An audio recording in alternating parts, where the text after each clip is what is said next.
Hey, what's up? This is Todd Smith. I'm back with another video. In this video, I want to speak about Behringer and what they're doing right. Behringer has been getting a lot of attention lately from beyond my spectrum. Yes, I've been making lots of videos about them because I love what they do, but they're getting lots of attention overall.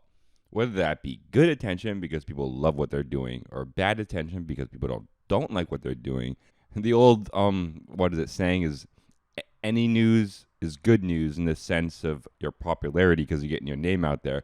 Behringer is living that up to the T. Whether you love them or hate them, chances are you've commented on a post about them or talked about it recently. And from this, I kind of want to state my opinion on why they've just taken over the synth market. First of all, what's making really big news is obviously Behringer listened to the consumer.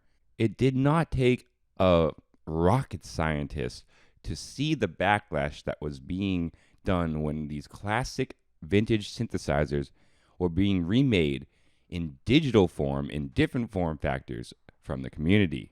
If they actually just took the time to read the forums and actually just, soak in that information, you would have seen there was a massive backlash and a massive group of people who wanted as close to true analog representations as they could get. Anyone could have saw that.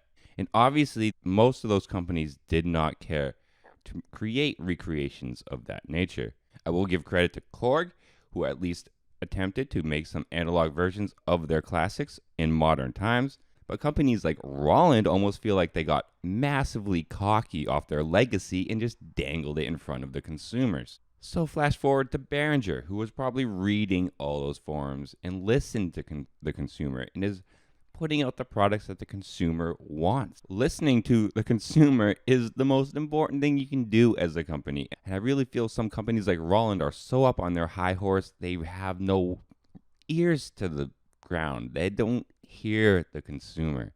And Behringer took advantage of this and has stepped in. Another really important thing that I feel Behringer has done is another community-based thing, but they are just a part of the community. They make the average person feel a part of them. The way they interact within social media makes it feel like Behringer is your friend. They share jams from everyday YouTubers who don't have massive subscription views, who use their gear. They'll reply to people within the comments of their own Facebook. I mean, whether that's Yuri or just somebody within actual Behringer, it doesn't really matter. They understand the power of social media. They understand the power of connection. They understand that people want that connection to their synth company. And Behringer is supplying that more than any other big synth company right now. The two killer aspects that you're listening to your consumer and you're making your consumer feel like part of your company, like they are on the same level as you. You're not above them. And if you can do that as a company, if you can listen to your consumer and get what you want in their hands and make them feel like part of the family, like that is huge. And I believe that is what Behringer is doing right now. And it's one of the reasons why people are latching on to what they are doing right now. Third, obviously, none of this wouldn't matter if the products didn't sound good. They are actually making good quality sounding products.